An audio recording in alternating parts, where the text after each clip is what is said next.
Hola amigos de Amor por el Voleibol. Hoy tengo el enorme placer, la alegría y el honor de poder conversar con un jugador de Brasil. Yo no sé por dónde comenzar con su tremendo currículum: campeón olímpico, campeón de miles de campeonatos, ligas mundiales, con su club. Hace muy pocos días salió campeón con su equipo en Brasil. La verdad que hablar de él es para mí una alegría enorme, porque él es parte de la selección de voleibol de Brasil actual, con una experiencia gigante, gigante en las canchas del mundo, y me refiero a Lucas Satkamp. ¿Cómo estás, Lucas? Mucho, mucho gusto. Ah, tudo bem, graças a Deus. Muito obrigado pela introdução, pelo carinho. É uma honra poder falar com vocês, ainda mais com quem entende bem de voleibol, é tão apaixonado pelo esporte. Então é sempre um papo, uma conversa muito gostosa. Fantástico. Oye, Lucas, bueno, en Brasil te dicen Lucao. Sim. Quería preguntarte por qué y cuándo y dónde comenzaste a jugar voleibol en Brasil.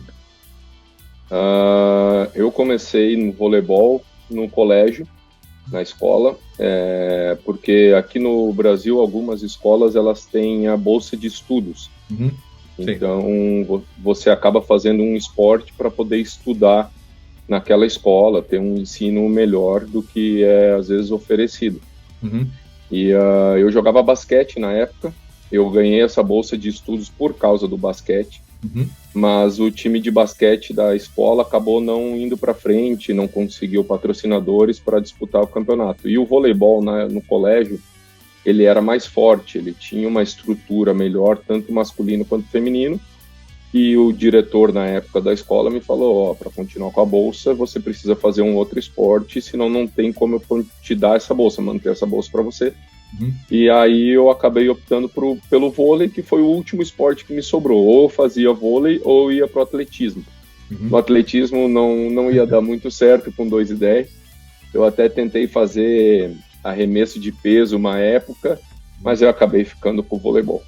Fantástico. Mira, a mí es muy interesante hablar contigo, no solo por tu currículum, por tu historia, sino porque yo tuve la oportunidad, como te decía, de conversar con muchos jugadores de la generación de plata, con Bernard, Sim, con William, con Fernandao, y en general en esa época el jugador de Brasil era más bajo, no era tan alto. sim, Y después, sim. obviamente, después de Barcelona hubo todo un recambio. Y claro, yo entiendo, obviamente, que para ti el voleibol quizás era más fácil, o el básquetbol, por tu estatura, pero cuéntame un poco cómo fue para ti esa evolución. ¿Estabas en el colegio? ¿Seguiste jugando en el colegio? ¿Te Sim. fuiste a un club? ¿Cómo fue un poco esa historia cuando tú comenzabas jugando vóley?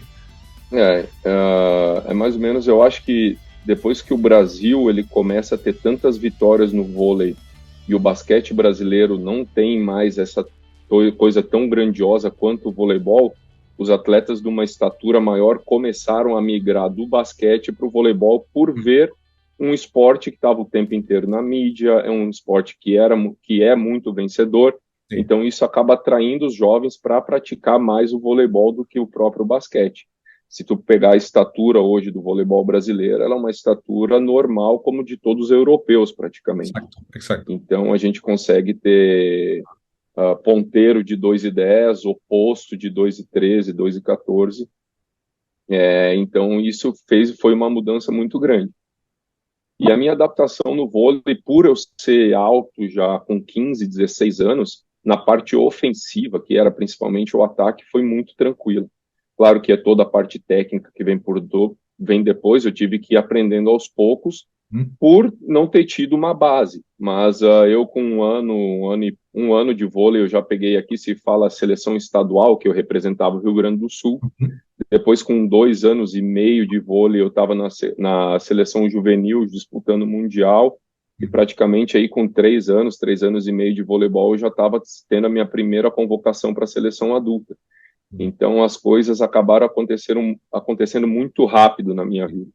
Então eu fiquei 3 anos na escola. Da escola, quando eu passei para a categoria juvenil, que aqui tem infantil, infanto, e fui para juvenil. Sí. Nessa ali eu fui para um clube, que é o Grêmio Náutico União em Porto Alegre, onde eu fiquei 6 meses, mais ou menos, 7 meses, e dali eu já fui para a equipe principal, que na época tinha a antiga Ubra, que Ok. era uma equipe muito forte, que venceu Superliga, disputou vários campeonatos importantes. Então, Foi ali na Ubra onde eu passei do juvenil direto para o adulto. Eu não cheguei a fazer o juvenil em si. Eu já fui direto para um time adulto.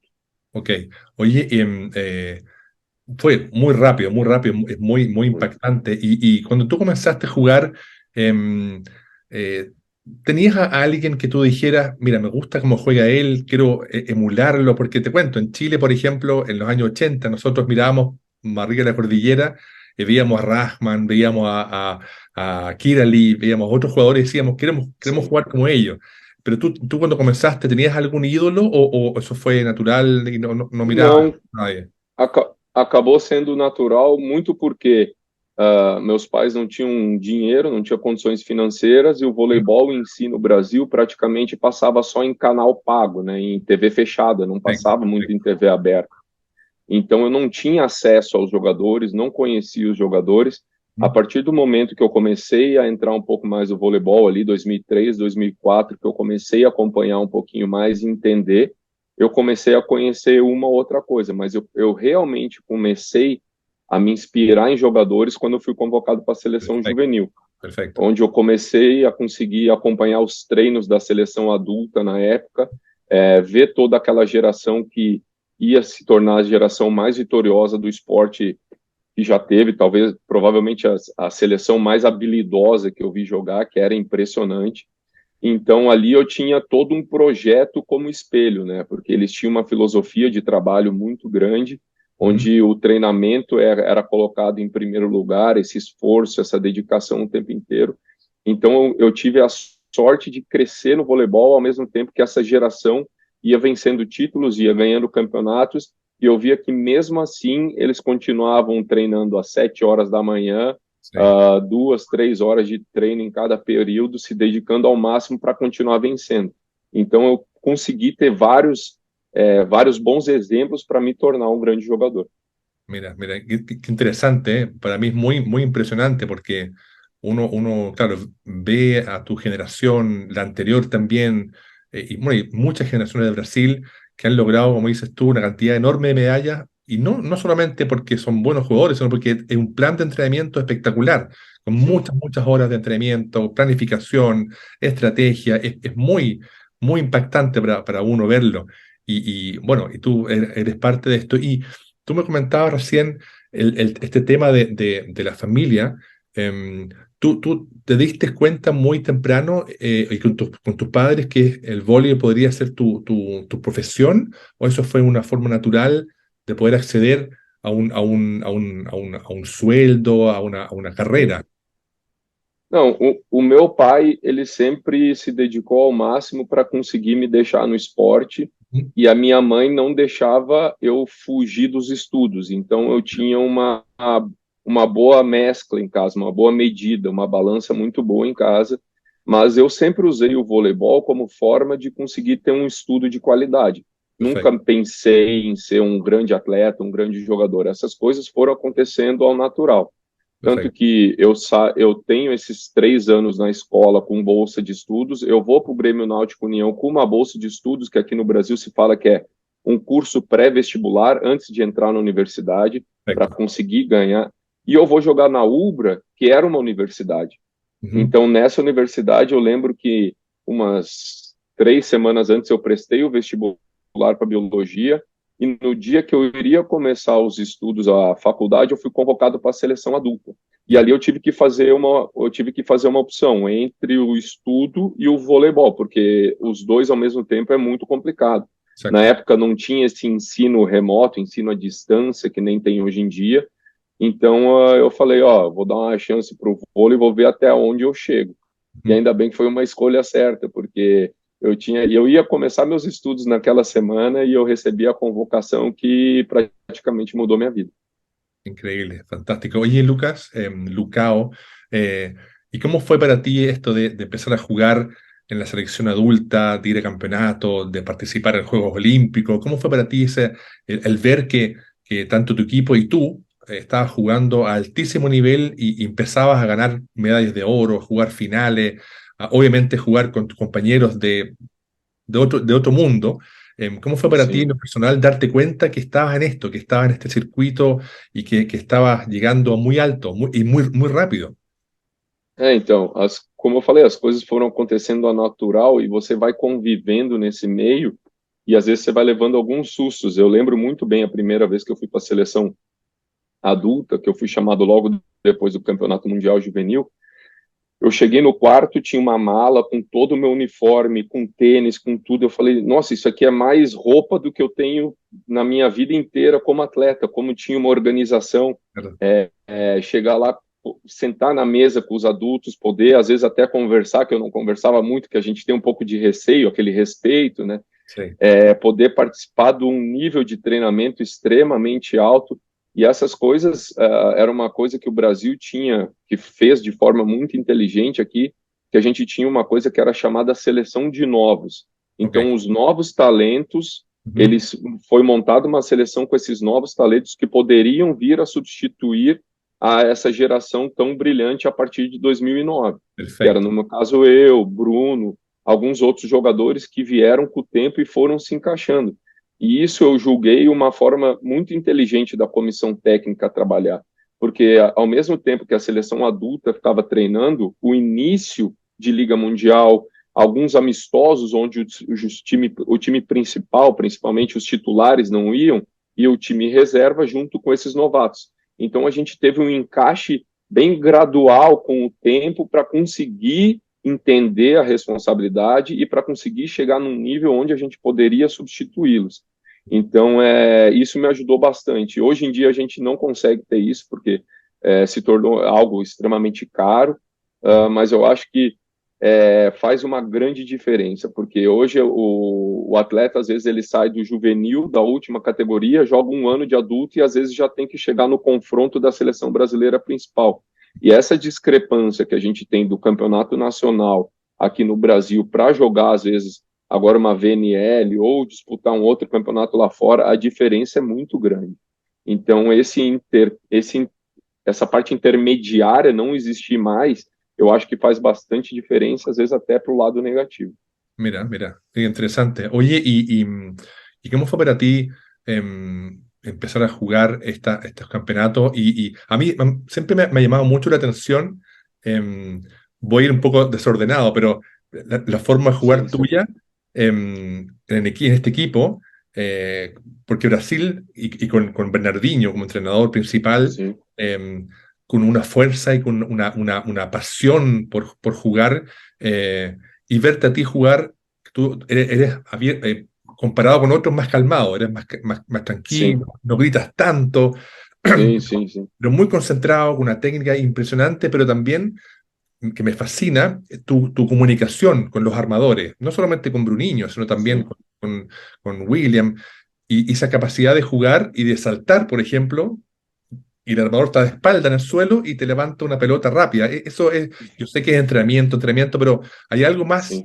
más de talento que uno puede ver en ti y obviamente de tu equipo. ¿Cómo ha sido para ti esto de plantarte en una cancha y decir, ya, ok, nosotros somos los mejores, estamos apasionados, tenemos un país loco por el vóley, pero van avanzando y ganando campeonatos y obviamente a veces perdiendo, pero ¿cómo fue para ti esto de ir demostrando que podía ser el mejor bloqueador o central del mundo? Em primeiro lugar, quanto a essa parte de eu ser um cara mais tranquilo dentro de quadra, ¿Mm? desde o início eu percebi que, por exemplo, quando eu me torno eu ser um cara muito afoito, de comemorar muito, isso acabava tirando um pouco o meu foco do jogo. Ujú. Me dispersava e esse lado emotivo acabava me atrapalhando um pouco. Ya, Então, muitas vezes as pessoas vinham falar: poxa, mas você não sorri, você não vibra tanto, você. Eu falo: se você quer que eu jogue assim, eu vou render menos.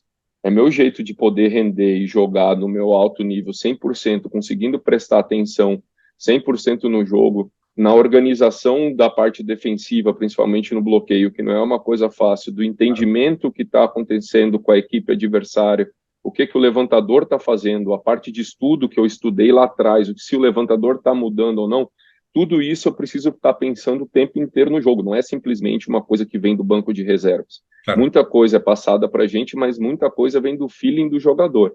E quando e se eu comemorar muito, ficar muito disperso quanto a isso, eu comecei a perceber que eu perdi um pouco o foco do principal, que era pontuar, que era exacto. fazer minha equipe jogar bem. Então, foi uma coisa que eu, graças a Deus, eu consegui perceber cedo, e eu vi, esse é o melhor jeito de eu jogar, e ponto final. E a outra questão era se ver jogando numa equipe tão forte quanto o Brasil, ao mesmo tempo tem uma responsabilidade tão grande, mas ao mesmo tempo é muito prazeroso. Porque aqui no Brasil a gente tira o futebol, a gente tem o vôlei como principal esporte. Sí, Entendeu? A gente brinca que o futebol é uma paixão, é algo acima da média e depois vem os outros esportes.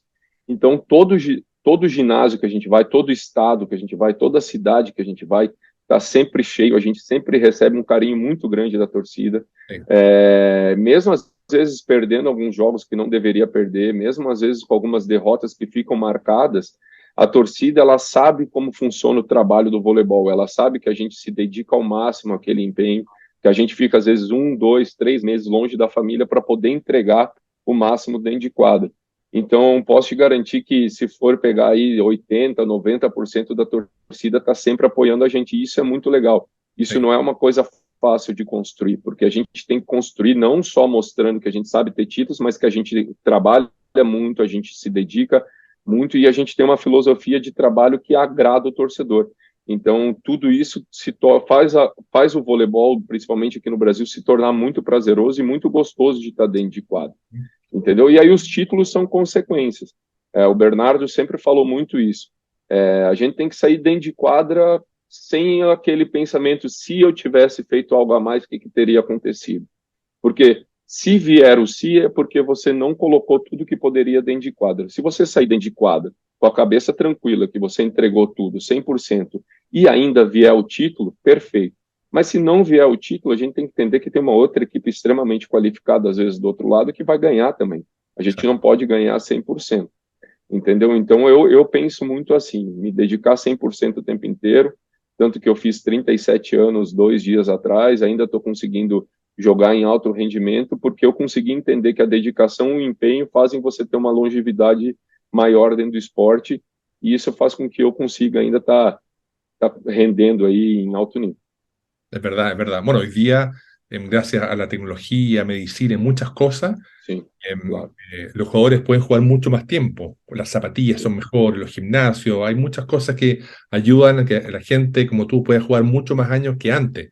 Uno a los 30 años Perfeito. tenía la rodilla muerta. Oye, Lucas, em, sí, y en Chile también usamos zapatillas raíñas, las raíñas Bernard, Sim. modelos muy antiguos con una suela muy, muy Que delgada. não Nada, tinha amortecimento nenhum, né? terrible. Oye, Lucao, una consulta, una pregunta. Tú has jugado varios Juegos Olímpicos, ganaste, por supuesto, en Río. Y para el voleibol, la diferencia de otros deportes, como el fútbol, que el mundial es más importante, para el voleibol, Sim, el pináculo es un Juego Olímpico. Atrás sim. tengo Río. Eu vi a foto, linda. Eh, ¿cómo ha sido para ti jugar Juegos Olímpicos y cuál ha sido para ti más importante? ¿El Río o Londres o Tokio? ¿Cuál ha sido para ti el más recordado y con más cariño? Sim. Quizás Río, pero los otros campeonatos, los otros Juegos Olímpicos, ¿cómo ha sido para ti tu historia olímpica? Eu sempre digo que todo atleta ele passa por fases, né? Mm, Primeiro é conseguir chegar no voleibol profissional, depois ele sonha em chegar na seleção claro, brasileira, sonha em ir para uma Olimpíada, sonha em ganhar uma medalha olímpica e sonha em ganhar um ouro olímpico. Então, são coisas que você vai alimentando dentro da tua cabeça conforme os anos vão passando.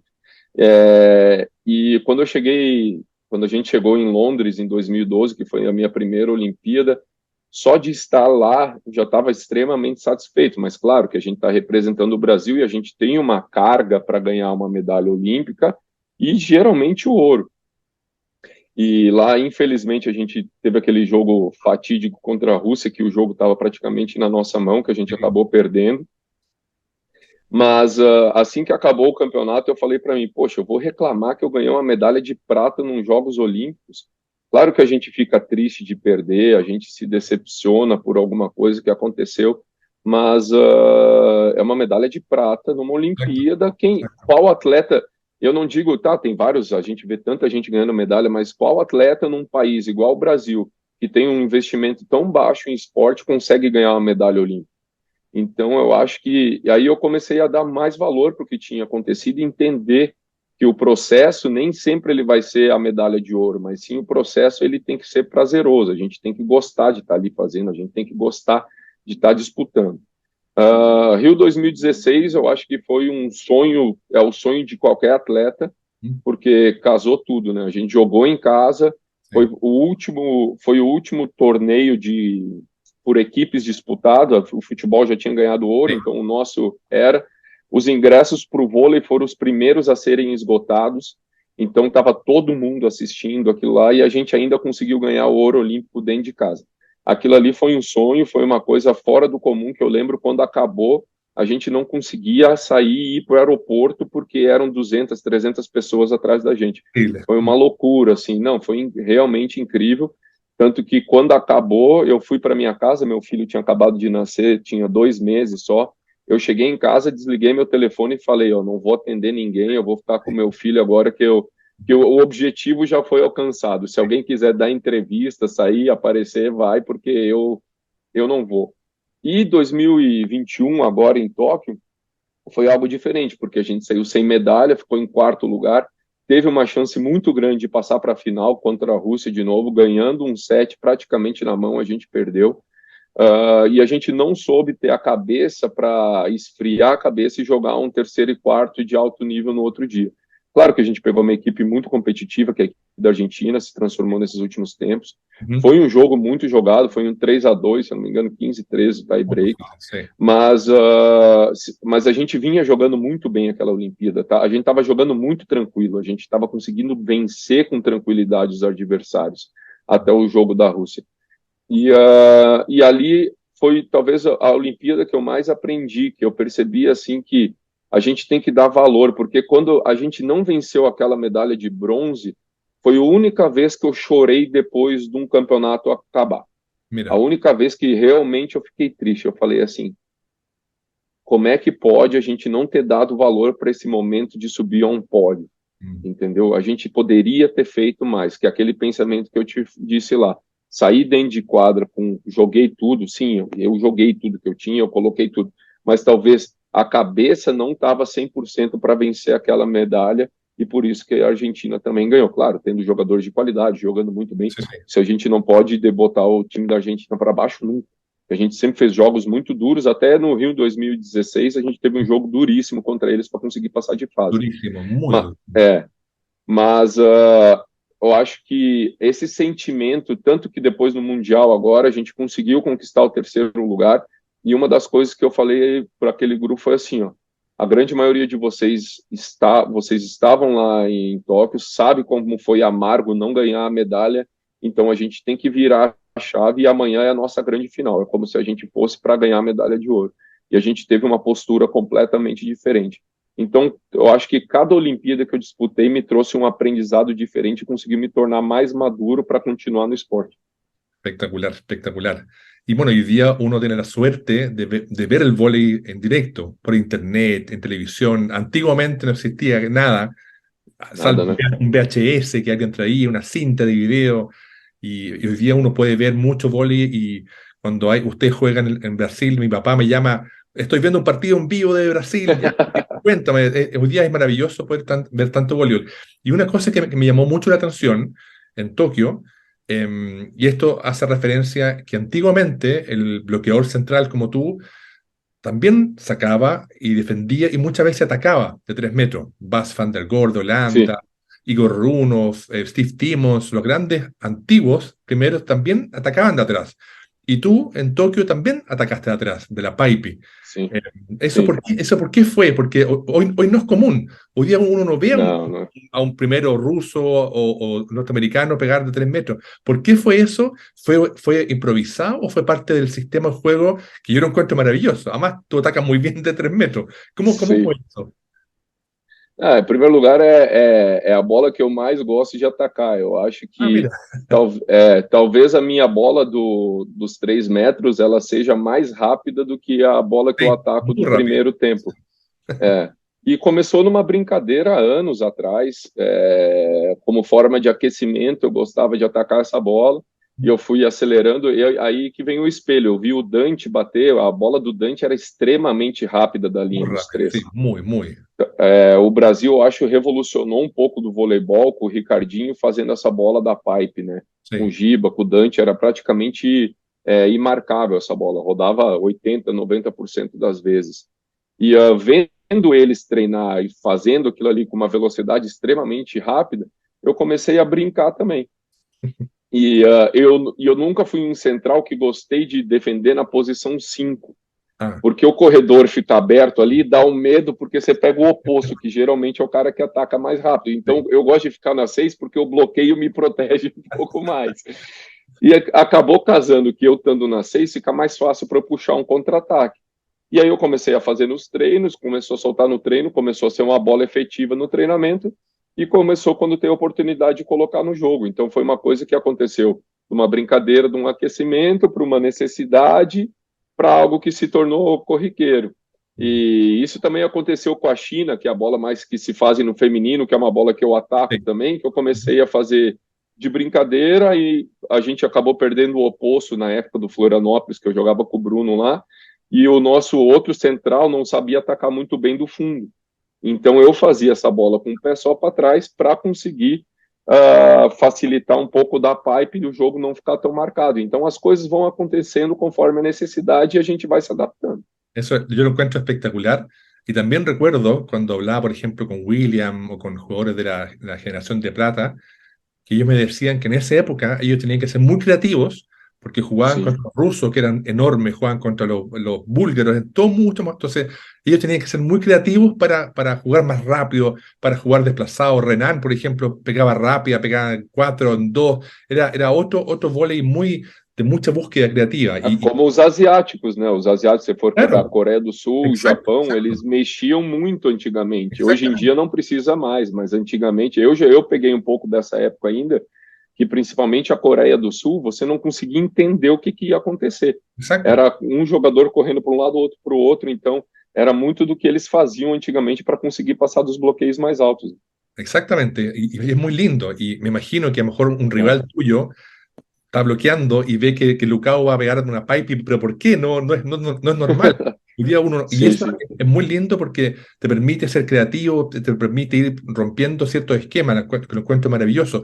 Y recuerdo haber conversado y entrevistado a Paulao de Barcelona, Sim.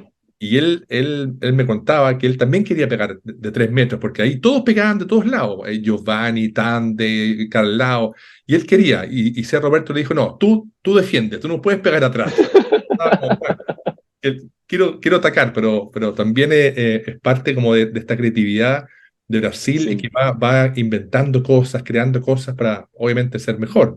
Lo encuentro É. espectacular.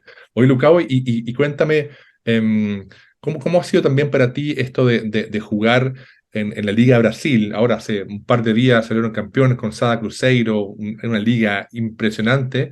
¿Cómo ha sido para ti también esto de jugar una liga muy fuerte con altísimo nivel? Y como tú también decías que en Brasil la torcida es muy apasionada, es un campeonato muy, muy, muy interesante. ¿Cómo es para ti también esto de jugar y seguir jugando y quizás proyectarte en el vóley en Brasil?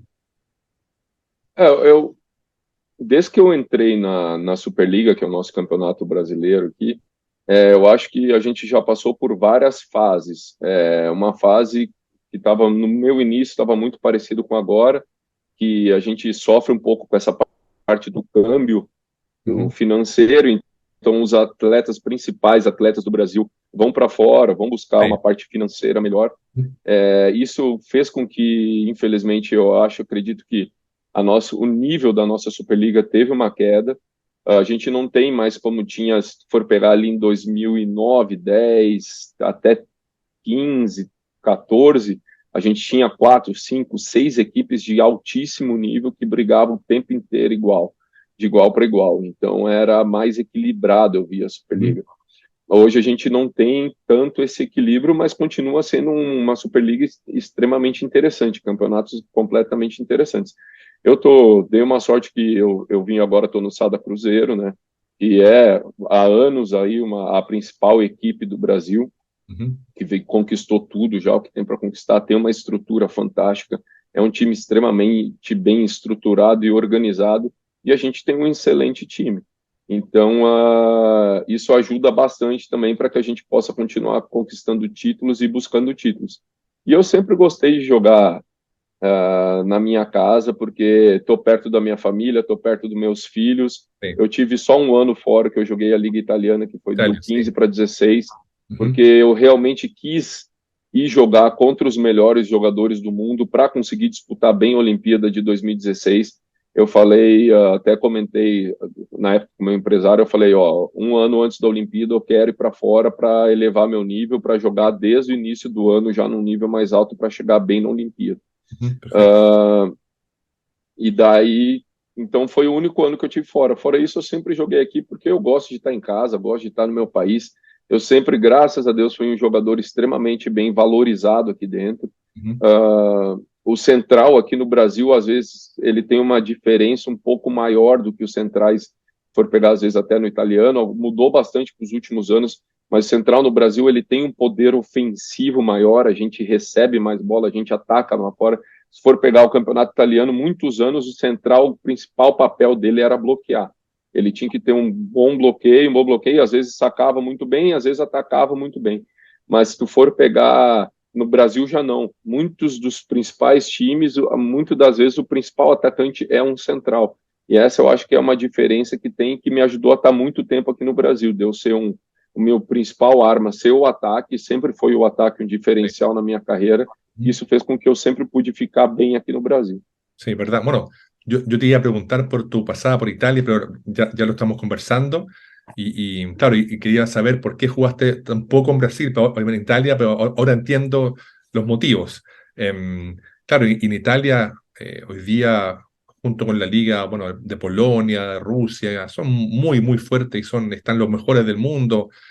Claro, Sim. entiendo tu visión de poder elevar el nivel. Y muy cierto lo que también dices tú con respecto a que los centrales de Brasil, tú, Isaac y, bueno, los grandes O que han pasado, Flávio também. É. Gustavo antes, todos los Gustavo, André Heller sempre foi um Rodrigo, excelente André atacante. Heller, Rodrigão, é. Rodrigo, muchas estrellas muy altos, pero como dices tú, también muy fuertes, no solo en el bloqueo, en el ataque, el Sim. saque, un saque, Isaac, y el tuyo, es impresionante.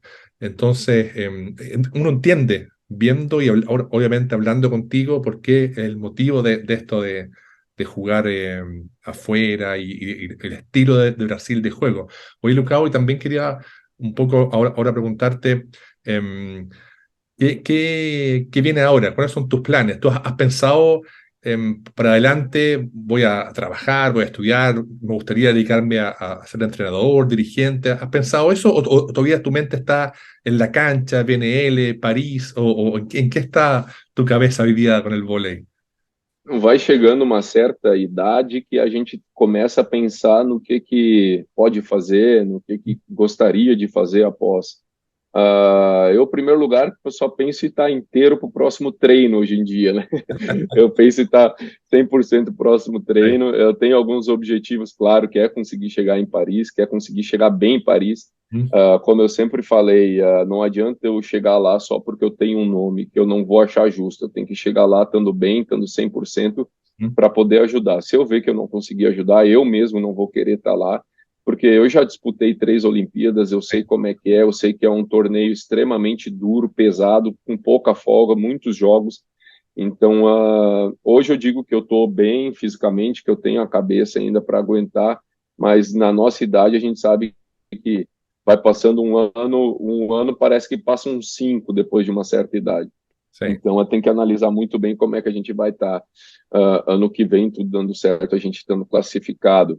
E mais para frente, se tu fosse me perguntar 10 anos atrás, e eu me perguntar, pô, você gostaria de trabalhar com vôlei depois quando aposentar? Eu ia falar não. Ujú. Mas eu tive uma mudança, principalmente depois que eu fui para a Itália, trabalhei com o Ângelo Lorenzetti lá, que foi um dos grandes treinadores que eu Sí. trabalhei na minha vida, de entendimento de voleibol de uma forma um pouco diferente, da parte do estudo, da parte da organização tática de uma equipe de treinamento. Isso acabou criando uma paixão dentro de mim que eu não sabia que existia, de pegar, estudar, de ver, analisar, de ter uma percepção maior, que foi uma coisa que me ajudou muito a ter uma evolução na parte do bloqueio, porque tecnicamente eu nunca me gostei bloqueando, mas o que me fazia a diferença era a parte de estudo e de leitura. Então, para que eu conseguisse bloquear bem. Então, isso tudo é uma parte que o treinador acaba vendo, entendeu? Acaba analisando, acaba tendo no seu dia a dia. A parte de treinamento, de dar treinamento, eu acho que seria uma coisa muito legal, que eu tenho muitas ideias na cabeça que eu gostaria de aprimorar, de colocar dentro de quadra. Então, são coisas que eu consigo já ir pensando e formulando, estudando e vendo uma forma melhor de fazer essa transição. Espero que eu consiga ficar mais um bom tempo ainda dentro de quadra, mas vamos ver se tudo der certo aí, começar como um auxiliar técnico de um grande treinador para aprender, depois me tornar um treinador aí de um alto nível também, como fui como jogador.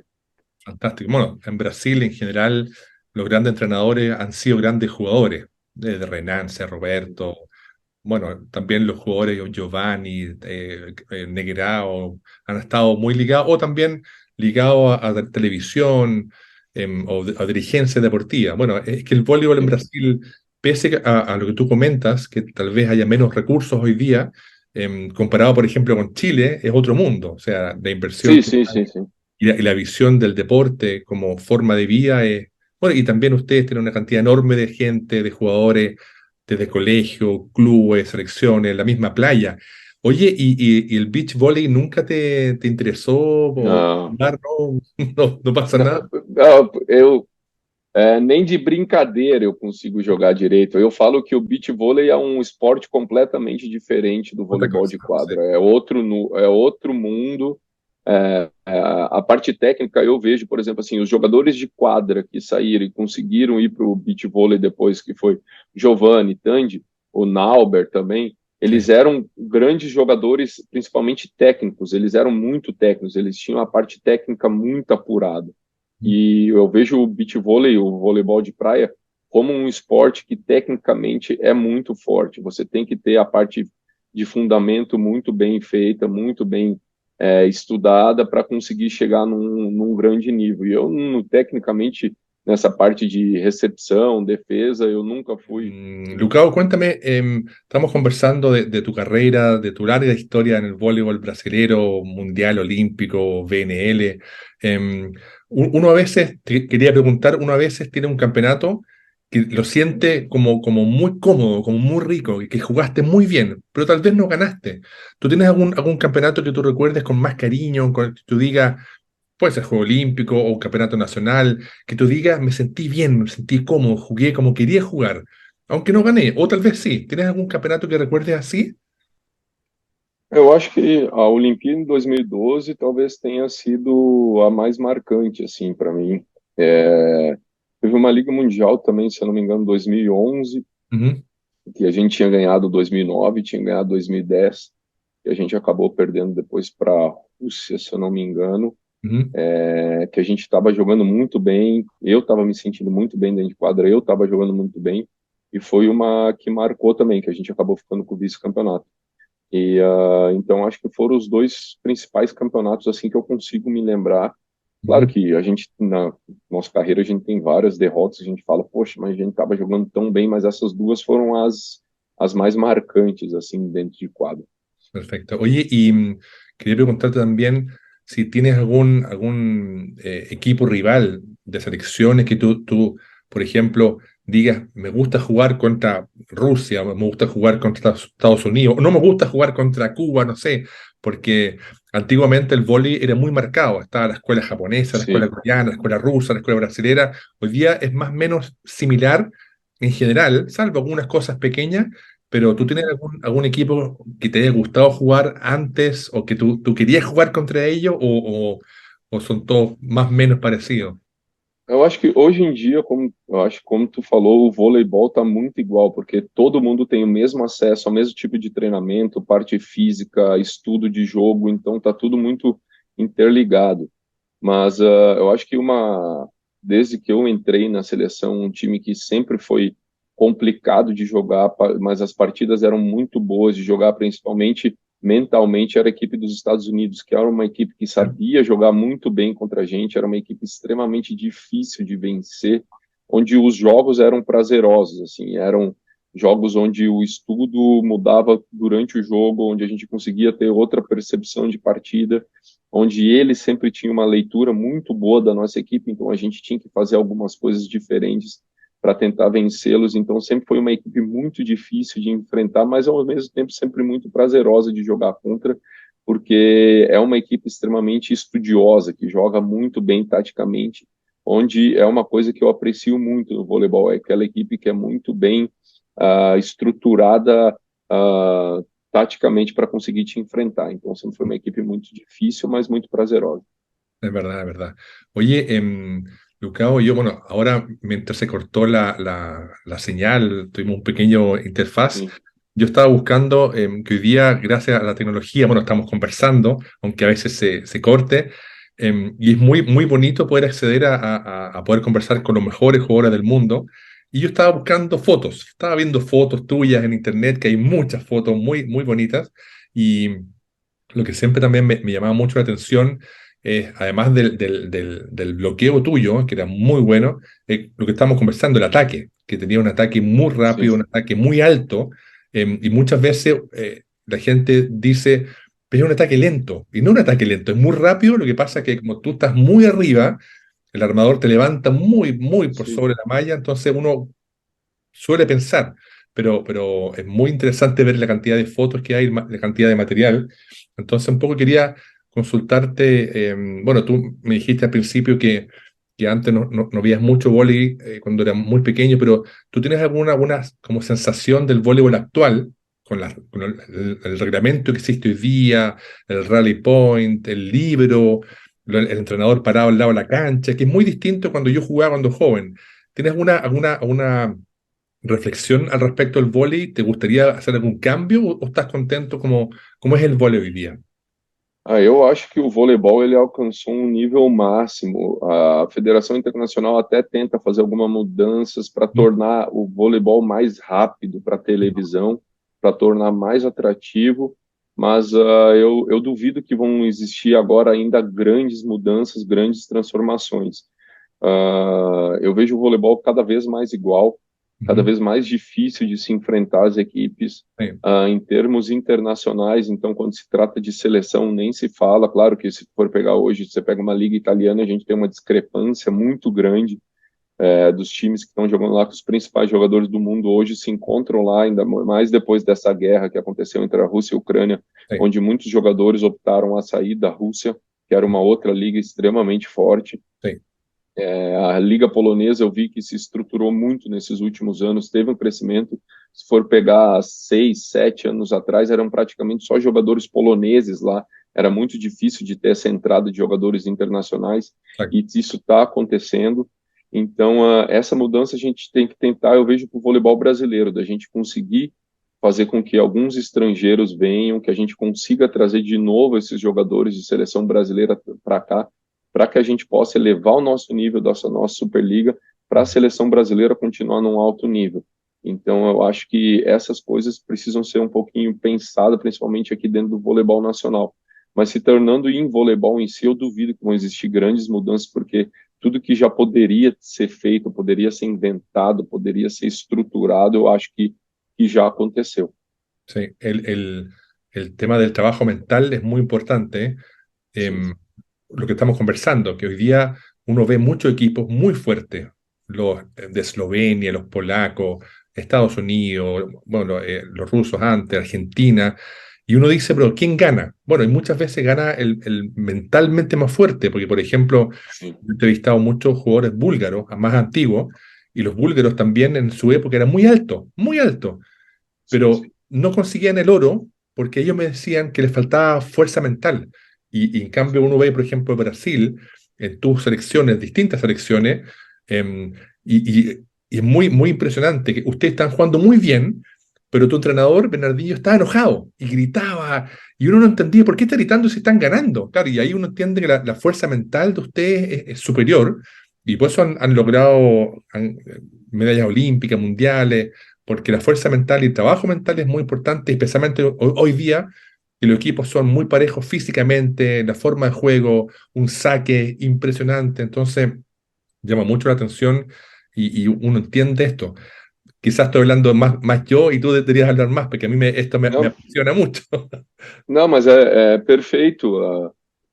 O que eu digo, há 10, que nem eu falei, há 10, 12 anos atrás, era uma coisa que, por exemplo, eu não levava muito em conta. Eu achava que isso era só jogar bem para dar tudo certo. E cada vez mais a gente percebe que o trabalho mental, eu fiz durante um bom tempo a preparação mental, parte de meditação, parte de treinamento mental, eu faço até hoje, parte de pré-visualização da partida, o que eu vou fazer junto com a meditação, o que eu vou fazer, todo o estudo que eu tenho do levantador, eu tento mentalizar antes o que eu vou fazer para não chegar na partida e ter que ver eu tento mentalizar o gesto do levantador para conseguir ter esse gesto na cabeça e ter essa leitura pré-jogo já pré-definido, o que eu vou fazer no meu saque. Então, tudo isso eu fui vendo que são armas que me ajudam a continuar num bom nível de voleibol, Ujú, de continuar jogando bem. E é um assunto que eu comecei a me interessar muito quanto faz diferença. A gente, 10, 12, 15 anos atrás, a gente tinha um preconceito muito grande quanto à parte psicológica. A gente pensava que o psicólogo vinha só para atrapalhar, que era um tempo perdido. E hoje, com cada vez mais estudos que a gente tem, a gente percebe que nosso cérebro ele é um músculo como qualquer outro do corpo, que quanto mais a gente conseguir trabalhar o nosso cérebro, mais forte ele vai ser e mais rápido, às vezes, você consegue tomar uma decisão que vai te ajudar dentro de quadra. Então, tudo isso a gente conseguindo colocar, tendo uma média entre treino físico, entre parte tática, parte técnica e treinamento mental, eu acho que é um casamento perfeito, porque como tu falou, o vôlei está muito igual hoje em dia, e quanto mais a gente conseguir achar pequenas nuances que a gente fala que possam fazer uma diferença, eu acho que ajudam bastante. es verdad. Recuerdo una historia que me contó un jugador, exjugador soviético, él vi en Lituania, Pavel Selivanov, que él jugó la final olímpica de Montreal en 1976, muchas décadas atrás, y la final era Polonia contra ellos, contra los soviéticos. Y él me contó que su equipo, el equipo soviético, estaba muy concentrado ante la final, viendo videos, no videos, viendo películas antiguas, concentrados, encerrados, con charlas técnicas, pizarra. Y me contó que el equipo polaco hizo una parrillada, un barbecue, un cerveza, relajado. Y bueno, la final la ganaron los polacos, pero son cosas, historias del voleibol que quedan así, porque Mas tudo, eu acho que tudo na vida de um atleta, você tem que saber o momento certo às vezes o treinador tem que, e por isso que eu acho que é muito importante o treinador ele ter sido muitas vezes um atleta, sí, porque ele entende o lado do atleta, entiende, claro. ele Ujú. sabe o que que o atleta está precisando no momento, ele sabe quando é a hora de puxar mais, deixar o atleta mais reservado, ele sabe que o atleta precisa ter um momento de descontração, de tomar sua cerveja, de comer seu churrasco, de Ujú. sair com a equipe, porque isso, como a gente brinca muito aqui no Brasil, isso faz o grupo ficar mais unido também, isso faz a gente ter não só esse momento de estar o tempo inteiro no estresse, numa tensão, onde a gente não tem momento de extravasar. Então, isso eu acho muito legal do atleta que vira treinador, porque ele tem mais esse entendimento, esse feeling do que o atleta está precisando naquele momento, que não é só a parte não, ter que treinar, jogar, se dedicar o tempo inteiro. A gente precisa também ter aquele momento para esparecer a cabeça, porque senão vira uma loucura. Es verdad, es verdad. Mira, como te decía, conversar contigo para mí es una alegría. Em, yo podría conversar horas y horas y horas de voleibol y porque es una pasión y además es un deporte tan lindo y que evoluciona y crece. Y bueno, quería también darte las gracias de nuevo por tu tiempo. Hemos tenido algunas dificultades técnicas, pero las hemos resuelto y hemos podido conversar. Y quiero darte las gracias, felicitarte de nuevo por tu triunfo con el Sada Cruzeiro, por seguir jugando tan alto nivel. quiero desearte mucho éxito con la selección, con tu club. Ojalá en París recuperen el oro, la BNL y Se cuántos Deus quiser. campeonatos más. Sería muy lindo. Así que te mando un gran abrazo desde Chile. Desde Chile tenemos la suerte de ver mucho vóley hoy día y antes también. Y estamos en contacto también con grandes leyendas del vóley de Brasil, que para mí un honor. Así que te mando un gran abrazo, Lucao, desde Chile. Te doy las gracias. Bueno, y sigamos en contacto porque el vóley no termina. Así que muchas gracias por tu tiempo, por tu ganas de conversar. Ha sido un placer. Ah, eu que agradeço, como eu te falei lá no começo, é sempre um prazer poder falar um papo bom de vôlei com gente que entende, com gente que é apaixonada, que tem uma certa paixão pelo voleibol, que faz do voleibol a sua vida, e eu consegui ver de você que você acompanha há tantos anos voleibol, com certeza sabe de muito mais histórias que eu, sabe de muito mais voleibol do que eu, então poder compartilhar um pouquinho da minha história com essas pessoas que também provavelmente te acompanham, que são apaixonados pelo voleibol, é muito legal, e conseguir falar também para outros países, eu acho que isso é muito bacana, poder conversar com o Chile.